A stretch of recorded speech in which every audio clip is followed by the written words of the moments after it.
Hey guys, what's up? Seth here. Happy Pride Month. I think one of the greatest things that come out of Pride Month are the coming out stories, because I think it's important to realize what other people have gone through, because then we can realize that we're not alone. And hopefully we can also learn from each other to help this happen to other kids. So before I get into this, I'm going to say it gets really heavy. Yeah. Also, my family is great now. My family loves me, close to them. So please know that going in.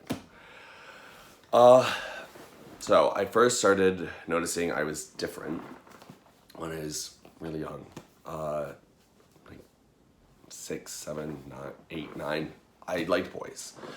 I didn't know what it was called because gay was something that was not talked about in my household. I didn't even know what gay was. I actually didn't. I'm from a town of 600 people. Like, I had no idea what gay was. I thought I liked these boys, but I'm still supposed to marry a girl. That's what I'm supposed to do. So, we'd fool around. We'd play doctor, or as we called it, gross outs, because we'd dare each other to do something. So my dad caught me playing this when I was around 12, I'd say. And he sat me down and he's like, Seth, like, you can't do this. This is wrong. I said, why? And he goes, because a guy is supposed to like a woman and a woman is supposed to like a man. Now, you've played around with kids, like, it's okay, all kids do this, but you can't do this anymore, otherwise it's a sin. I said, okay. So I stopped. My feelings didn't. I just stopped doing anything about it and stopped playing around. My dad sat me down later that year, my brother and I, at our kitchen table, and looked us in the eye and said, Seth and Kyle, I want you to know I love you, but if I ever think for a moment that you or your brother are bi or gay, I will kick you out of this house this instant for fear if I keep you. I will kill you in your sleep and then kill myself for killing you. That's not exaggerated. This is what my father told me at 12 and a half, 13 years old. I knew there was something different with me, and I knew that's what it was. And I realized I either had to push everything in me down or push everything of my family away.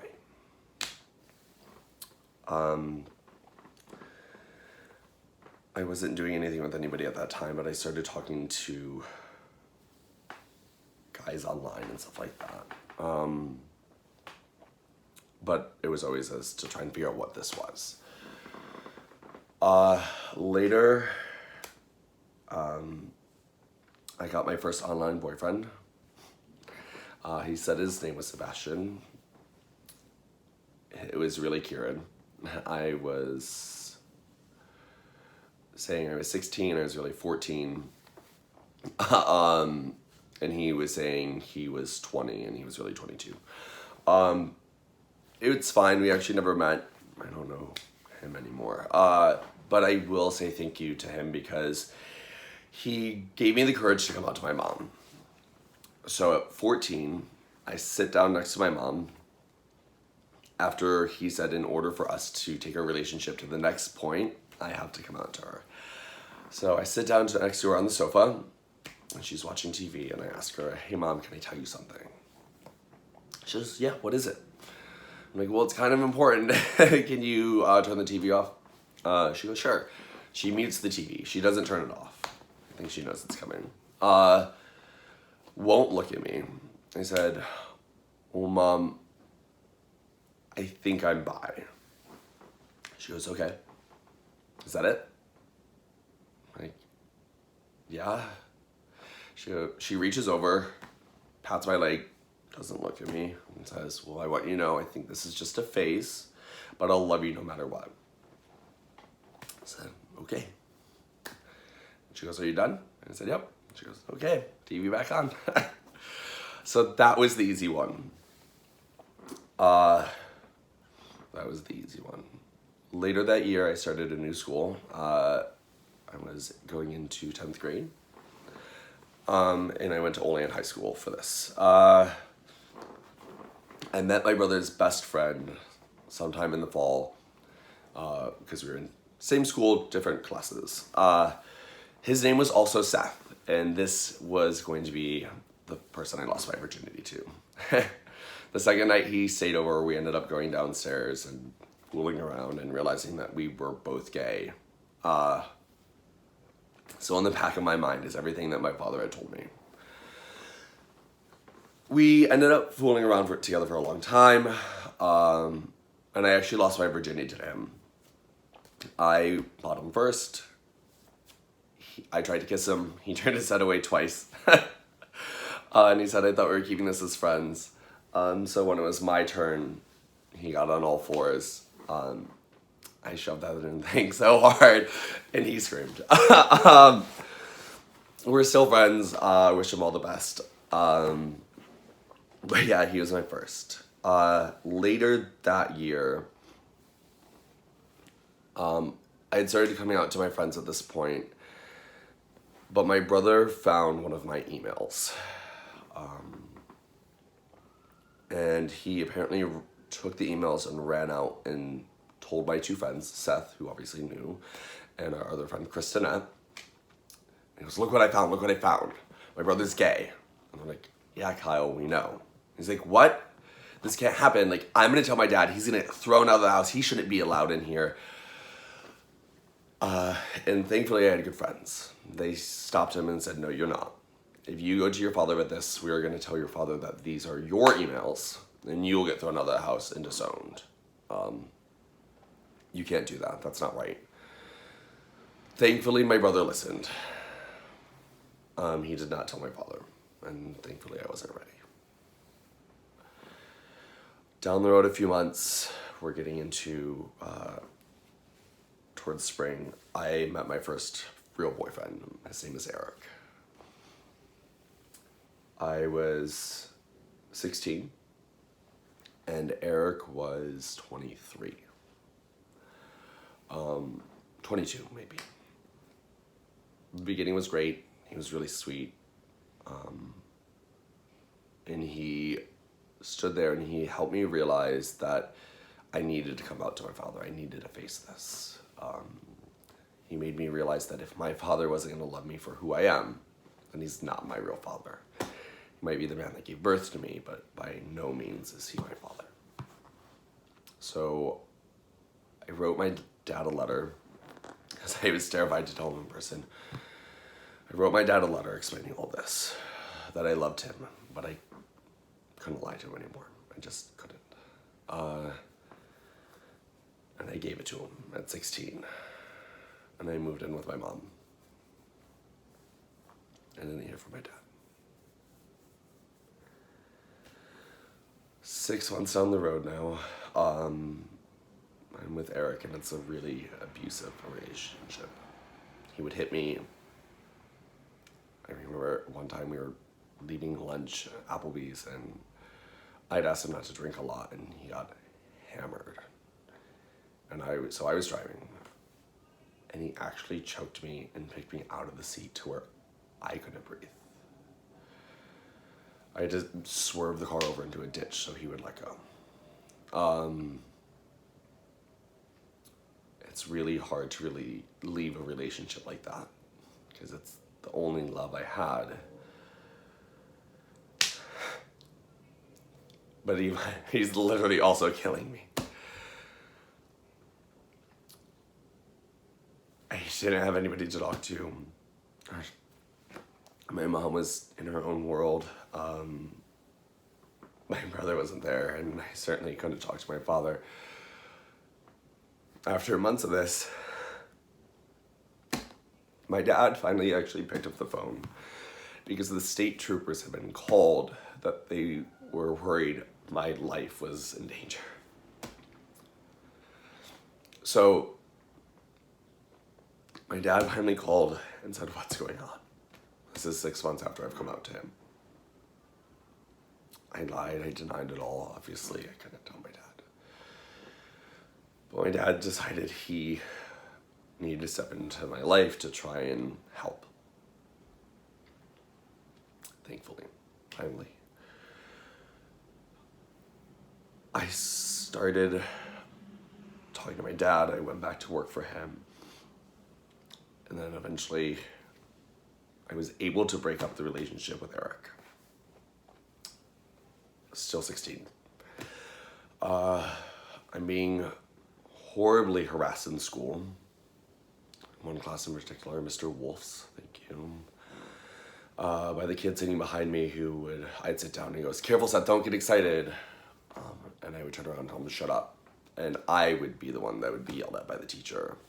He'd call me a faggot, all the other words. And when I told him to be quiet, I was yelled at, not him. Every time. So I finally started spending time back at my father's so I could try and escape this and try and find subtlety in my life and figure this out. My father convinced me what I needed to do was come out and tell the guidance counselor, Mr. Howard, what was going on. I did. A week later, he had a surprise meeting with him and Mr. Wolf in his office and sat me down. And Mr. Wolf looked at me and goes, "You were lying." "No, I'm not." "Yes, you are. You're a terrible student. You're a terrible kid. That kid that you're saying did it, he's a great student." I shut down. Mr. Howard then turns to me and looks at me and goes, "You know what, Seth? It's high school. Everybody gets picked on. Deal with it." That was the end of that conversation. I couldn't stay in that class anymore for my own mental health. I was contemplating hurting myself, and I knew that's not what I wanted to do and that's not what I should do. But I couldn't go to that class again. I couldn't be called these terrible names and not have any defense. Especially when the people that are just supposed to be defending me are telling me, deal with it. We asked if I could skip that class and then go back to community college the next year and send in my credits and get my diploma late, which is something New York State offers. They told me no. Mr. Howard said I was not able to do this, that our school no longer offered it. So my only other option was to drop out of school that year and attend a different school the following year. And that's what I did. So I was supposed to graduate 2004, the same year as my brother, and I didn't. I graduated 2005 from high school the next year. Come to find out, 3 girls in my class did that. 3 girls in my class were short 2 credits. I would have been short 1. And they were able to go to community college the next year and get their diploma and graduate on time. And I wasn't.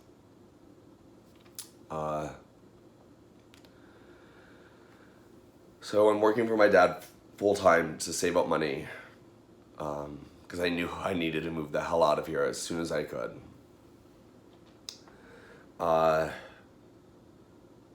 I'm trying to work at things with my father, but it's really hard at this point. He asked me to go to therapy, and I said, yes, I would love to. I think that'd be great. Like, I could use someone to talk to. And his next words were, good, because I really think they could fix you. I'm like, excuse me? I don't need fixed. And he goes, well, yes, you do. I got up out of that chair and I looked at him and I said, fuck you. And I walked out of his office and I left. He asked me again 2 months after that, to which I had a similar response, except this time when I stood up, I said, I swear to God, if you ever ask me to go to therapy to fix who I am, I will walk out of your life this instant because there is nothing about me being gay that needs to be fixed. And it's true. Because you're gay, there's nothing that needs to be fixed about you being gay.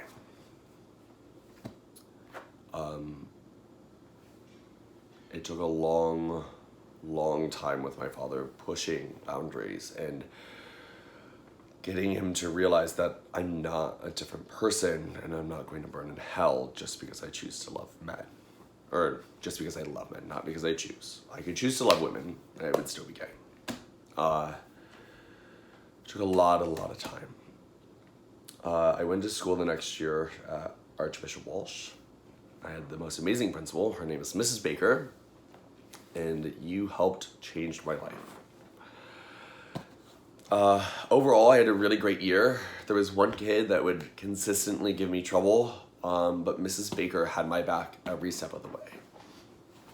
And at a private school, they can actually tell you a guy cannot sign a guy in and a girl cannot sign a girl in because it's against the rules. And you can't do anything about it because it's a private school, so they're allowed to tell you that.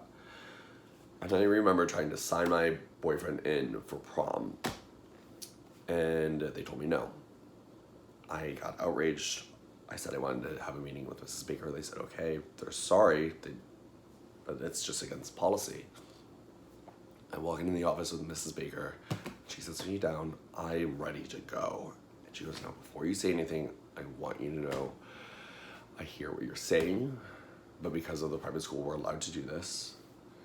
But I want you to know that you will be allowed to bring whomever you want to prom, and I will make sure of it. And if there's any problems, you can tell them to come to me, and I will get our lawyer, and I will make sure that you are able to. I couldn't breathe. For the first time in my life, I had an adult saying I could be gay and it's okay. Mind you, it's the principal of the Catholic high school. For the first time, I had a teacher that had my back. I had an adult that was willing to fight for me. And it was the most amazing feeling.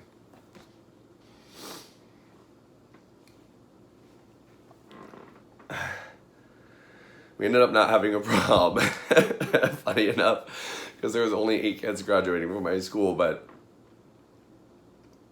she was willing to fight for me.